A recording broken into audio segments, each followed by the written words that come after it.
அதன் நேயர்களுக்கு வணக்கம். நான் கவிபாரதி. 1967 மார்ச் 6 இதே நாள் தமிழகத்துல மிகப்பெரிய அரசியல் புரட்சி ஏற்பட்டுச்சுன்னே சொல்லலாம். ஆமாங்க, மிக நீண்ட காலமாக ஆட்சியில இருந்த காங்கிரஸ் கட்சி இறக்கப்பட்டு முதன்முறையாக அண்ணா தலைமையில திராவிட முன்னேற்ற கழகம் ஆட்சி அமைத்த நாள் தான் இன்று. தமிழகத்தோட அரசியல் வரலாற்றை திராவிட முன்னேற்ற கழகத்தை தவிர்த்து எழுதவிடவே முடியாது என்ற அளவிற்கு தமிழ்நாட்டில் மிக முக்கிய ஆளுமை மிக்க ஒரு கட்சியா விளங்கக்கூடிய கட்சி தான் திராவிட முன்னேற்ற கழகம். பெரியாருடைய திராவிட கழகத்திலிருந்து வெளியேறின அண்ணா, நெடுஞ்செழியன், அன்பழகன் போன்றோர்லாம் புதிதாக ஒரு கட்சி ஆரம்பிக்கலாம்னு முடிவு பண்றாங்க.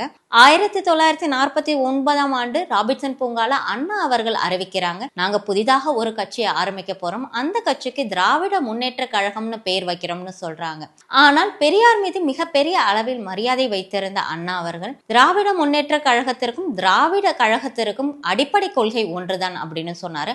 அது மட்டும் இல்லாமல் திராவிட முன்னேற்ற கழகத்துடைய தலைமை பொறுப்பை தான் இறக்கும் வரை காலியாகவே வைத்திருந்தார். தன்னை திமுகவுடைய பொதுச் செயலாளராக மட்டுமே அடையாளப்படுத்திக் கொண்டிருந்தார் அண்ணா அவர்கள். திராவிட முன்னேற்ற கழகம் ஆட்சி அமைச்சதற்கும் காங்கிரஸ் கட்சி ஆட்சியிலிருந்து வெளியேறினதற்கும் முக்கியமான காரணங்களா 2 காரணங்கள் பார்க்கப்படுது. ஒன்று, அப்பொழுது ராஜாஜி குலக்கல்வி திட்டத்தை அறிமுகப்படுத்தினார். இந்த குலக்கல்வி திட்டத்திற்கு எதிராக தமிழ்நாட்டில் மிகப்பெரிய சர்ச்சைகளும் எதிர்ப்புகளும் கிளம்பின. 2வது காரணம், இப்போ நடக்கிற மாதிரி அப்பவும் மத்திய அரசால தமிழகத்திற்கு மும்மொழி கொள்கை அறிமுகப்படுத்தப்பட்டுச்சு. ஆனால் இதற்கு தமிழகத்துல மிக பெரும் அளவில் எதிர்ப்பு கிளம்புச்சுன்னே சொல்லலாம்.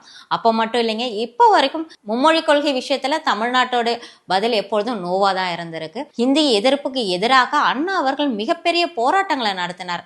திராவிட முன்னேற்ற கழகம் ஆட்சி அமைப்பதற்கு அண்ணா நடத்திய ஹிந்தி எதிர்ப்பு போராட்டம் மிக முக்கியமான காரணமா இருந்துச்சுன்னே சொல்லலாம். அண்ணா அவர்கள் 1967 இருந்து 1969 வரைக்கும் தமிழக முதல்வரா பதவி வகித்தார். அண்ணா அவர்கள் 2 ஆண்டுகளே ஆட்சி செஞ்சிருந்தாலும் அந்த 2 ஆண்டுகள்ல தமிழ்நாட்டுல மிகப்பெரிய புரட்சிகள் எல்லாம் அறிமுகப்படுத்தப்பட்டன. அது வரைக்கும் மதராஸ் மாகாணமா அறியப்பட்டு கொண்டிருந்த தமிழ்நாடு அண்ணா அவர்களுடைய ஆட்சி காலத்துலதான் தமிழ்நாடு என்று பெயர் மாற்றப்பட்டுச்சு. தமிழ்நாட்டுல இனிமே இருமொழி கொள்கை அப்படின்தான் இருமொழி கொள்கையை கொண்டு வந்தவரும் அண்ணா அவர்கள் தான். ஜாதி, மதம், சடங்கு சம்பிரதாயங்கள் அற்ற சுயமரியாதை திருமணமும் அண்ணா அவர்களுடைய ஆட்சி காலத்துல தான் கொண்டு வரப்பட்டுச்சு. இது போல திமுக ஆட்சி காலத்துல கொண்டு வரப்பட்ட மிக சிறந்த திட்டங்களா என்ன நீங்க பாக்குறீங்கன்னு கமெண்ட்ல சொல்லுங்க.